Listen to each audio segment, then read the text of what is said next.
नमस्ते, welcome two movie tales. आज हम देखेंगे स्टोरी 2013 में आई movie the wolf of wall street की। All credits in the description.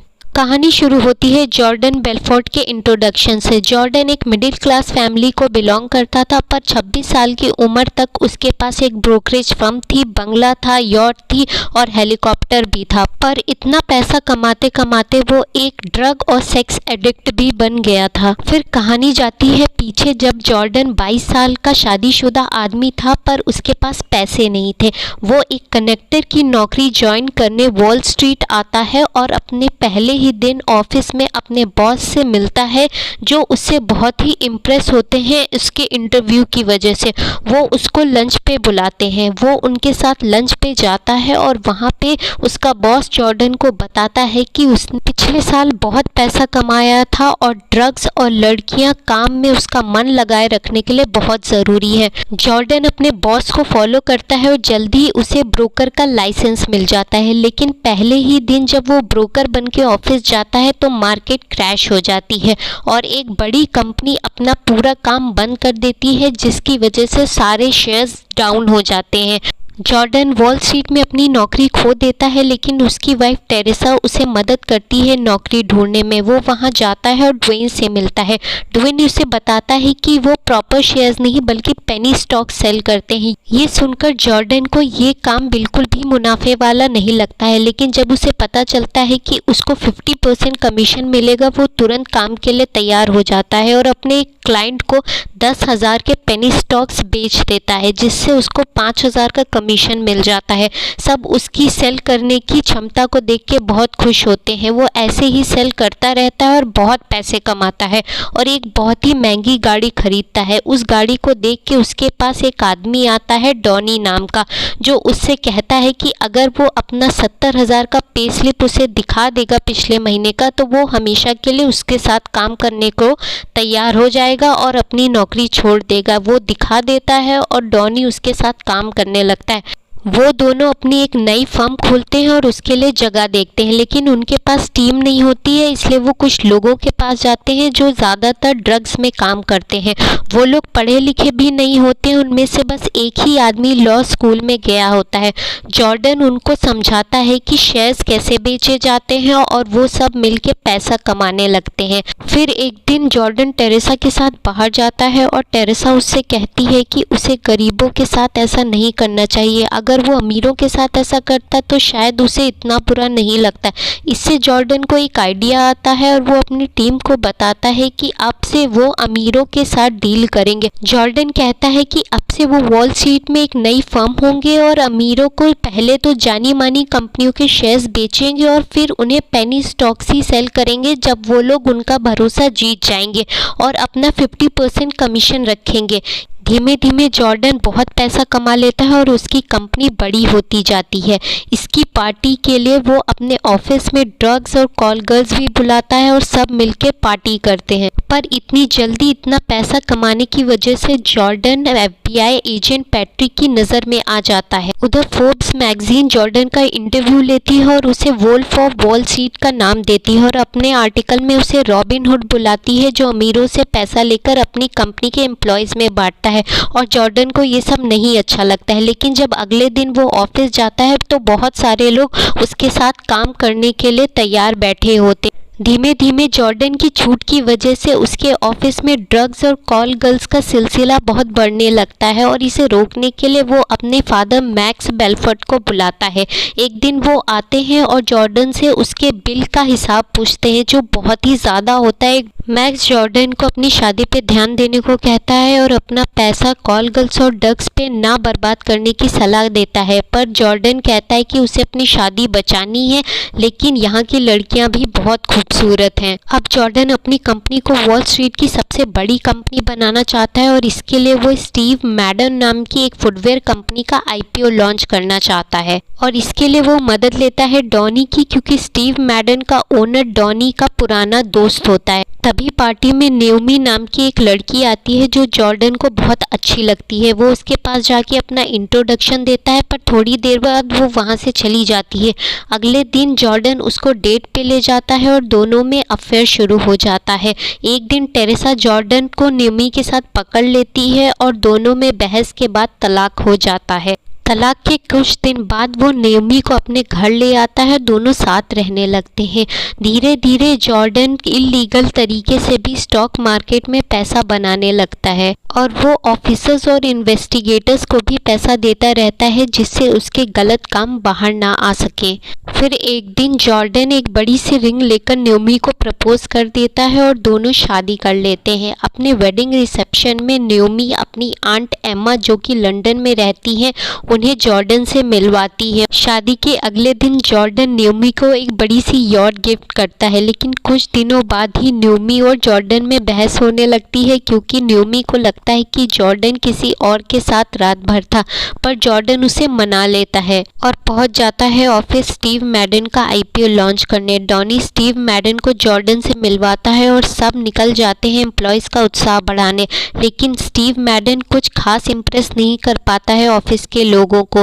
तभी जॉर्डन आता है और उन सब में उत्साह भर देता है और सब अपने काम में जोरों शोरों से लग जाते हैं। उधर एफबीआई एजेंट पैट्रिक जॉर्डन पे नजर रखे हुए होता है, पर जॉर्डन स्टीव मैडन का आईपीओ लॉन्च करके और भी ज़्यादा पैसे बना रहा होता है। तभी जॉर्डन के पास उसके वेडिंग प्लानर का फ़ोन आता है जो उसे बताता है कि एफबीआई उससे जॉर्डन की शादी का फुटेज मांग रही है। ये सुनकर जॉर्डन तुरंत अपने इन्वेस्टिगेटर के पास जाता है जो उसे सलाह देता है कि उसे एफबीआई से भिड़ना नहीं चाहिए और एजेंट पैट्रिक से दूर रहना चाहिए, पर जॉर्डन नहीं सुनता है और एजेंट पैट्रिक को अपने यॉट पे बुलाता है और उसे अपने शादी के मेहमानों की लिस्ट देते हुए घुमा फिरा के उसे रिश्वत देने की कोशिश करता है, लेकिन पैट्रिक ये सब समझ जाता है और वहां से निकल जाता है। जॉर्डन समझ जाता है कि पैट्रिक को लालच देने का कोई फायदा नहीं, इसीलिए अपना पैसा बचाने के लिए वो स्विट्जरलैंड की बैंक में अपना अकाउंट खोलने के बारे में सोचता है, जिसका मैनेजर उसके एम्प्लॉय निकी का दोस्त होता है। पर क्योंकि फ्लाइट बहुत लंबी होती है इसलिए जॉर्डन बहुत ड्रग्स ले लेता है, क्रू मेंबर्स और पायलट के साथ बहुत बदतमीजी करता है, इसीलिए पायलट उसे बांध देता है पूरी फ्लाइट के लिए। पर जब वो स्विट्जरलैंड पहुंचता है वो तुरंत बैंक मैनेजर के पास जाता है, जहां बैंक मैनेजर उसे कन्विंस करता है कि उसका पैसा अमेरिकन गवर्नमेंट से बिल्कुल सेफ है उसकी बैंक में। पर क्योंकि जॉर्डन का पैसा स्टॉक मार्केट से रिलेटेड था और वो स्विट्जरलैंड के लॉज के अंडर में आता था, इसलिए वो आंट एम्मा को कन्विंस करके उनके नाम पे अकाउंट खुलवा देता है जिससे वो सेफ रहता है। फिर वो धीमे धीमे सारा कैश उस अकाउंट में पहुंचा देता है और जमा करवा देता है। एक दिन डॉनी ब्रैड को पैसों से भरा ब्रीफकेस देने जाता है, पर तभी दोनों में बहस होने लगती है और अचानक से ब्रीफकेस खुल जाता है। पुलिस ये सब देख लेती है, डॉनी वहां से निकल जाता है, लेकिन ब्रैड फंस जाता है। वापस आके डॉनी सोचता है कि जॉर्डन को ये सब ना पता चले, इसलिए वो उसे बहुत ही हाई इंटेंसिटी का ड्रग्स देता है। दोनों एक एक ड्रग्स लेते हैं लेकिन कोई नशा नहीं होता है क्योंकि वो पुरानी होती है, इसलिए वो और टैबलेट्स ले लेते हैं। तभी जॉर्डन को उसके इन्वेस्टिगेटर का फ़ोन आता है और वो तुरंत उसे पब्लिक फ़ोन से बात करने को कहता है और बताता है कि एफबीआई उसके घर का फ़ोन टैप कर रही है और उसे किसी से भी बात नहीं करनी चाहिए। जॉर्डन ये सब सुन ही रहा होता है, तभी अचानक से उस पर ड्रग्स का असर शुरू हो जाता है और वो चल नहीं पाता। वो रेंगते रेंगते अपनी कार के पास पहुंचता है जहां उसे नेओमी का फ़ोन आता है और बताती है कि डॉनी घर पर स्विट्जरलैंड के मैनेजर से बात कर रहा है। ये सुनकर जॉर्डन किसी तरह नशे की हालत में घर पहुंचता है और उससे फ़ोन छीनने लगता है। तभी उसके गले में कुछ फंस जाता है और जॉर्डन उसके मुंह से निकालता है और वहीं सोफे पे बेहोश हो जाता है। जब वो उठता है तो पुलिस उसके सामने होती है क्योंकि रात में नशे की हालत में उसने अपनी कार से बहुत जगह एक्सीडेंट किया था, पर वो बच जाता है क्योंकि उसके खिलाफ कोई सबूत नहीं होता। उधर ब्रैड एफबीआई को कुछ नहीं बताता है, लेकिन इन्वेस्टिगेटर जॉर्डन को सलाह देता है कि उसे अपनी कंपनी से रेजिग्नेशन दे देना चाहिए और छोटे मोटे इलीगल कामों को एक्सेप्ट कर लेना चाहिए, जिससे एफबीआई उसका पीछा छोड़ दे। जॉर्डन रेजिग्नेशन देने के लिए ऑफिस जाता है, लेकिन वहां जाके अपना इरादा बदल देता है। एफबीआई उससे और उसके साथियों से पूछताछ करने लगती है। इन सब के बीच एक दिन नेओमी जॉर्डन को बताती है कि आंट एम्मा की डेथ हो गई है। ये सुनकर जॉर्डन तुरंत स्विट्जरलैंड के बैंक मैनेजर को फोन मिलाता है। मैनेजर जॉर्डन से कहता है कि एम्मा ने उसे ही नॉमिनी बनाया है, लेकिन उसे 24 घंटे के अंदर ही स्विट्जरलैंड पहुंचना होगा।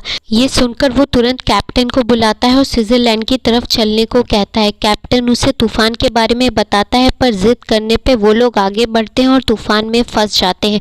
रेस्क्यू टीम उन्हें बचाती है। जॉर्डन तुरंत एक हेलीकॉप्टर मंगाता है जो तूफान की वजह से क्रैश हो जाता है और वो स्विट्जरलैंड नहीं पहुंच पाता है।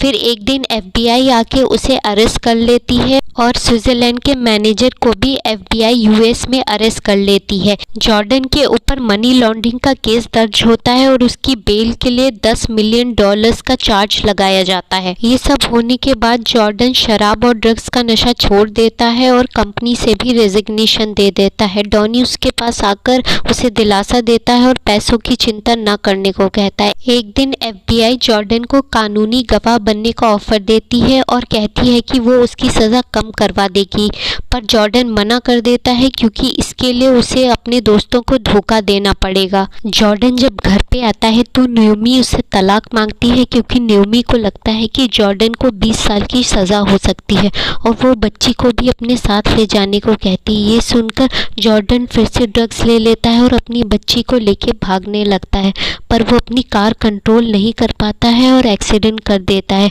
नेओमी तुरंत आके अपनी बच्ची को निकाल ले जाती है और उसे छोड़ के वहां से चली जाती है। ये सब होने के बाद जॉर्डन सरकारी गवाह बनने को तैयार हो जाता है और एक वायर पहन के ऑफिस जाता है, जहां सब देख के उसको बहुत खुश होते हैं और वो डॉनी से मिलता है और स्विट्जरलैंड के बैंक के अकाउंट के बारे में पूछता है, पर कागज पे वो लिख देता है कि उसके पास वायर है और डॉनी कुछ नहीं बोलता है। जॉर्डन का पेपर एफबीआई को मिल जाता है और वो लोग उसे अरेस्ट करने के लिए आ जाते हैं और फिर उसके ऑफिस जाके भी सारे लोगों को अरेस्ट कर लेते हैं जिनके खिलाफ उनके पास सबूत होते हैं। कोर्ट में जॉर्डन का लॉयर जज से अपील करता है कि जॉर्डन को कम से कम सज़ा हो, क्योंकि उसने बहुत सारे लोगों को पकड़वाया है जिन्होंने मनी लॉन्ड्रिंग की थी। फिर भी उसे 3 साल की सज़ा हो जाती है और वो जेल चला जाता है। जेल से निकलने के बाद जॉर्डन सेल्स ट्रेनर बन जाता है और सेमिनार देके लोगों को सेल्स की टिप्स एंड ट्रिक्स सिखाने लगता है। If you liked the video, do consider giving a thumbs up and subscribing the channel. Thanks for watching.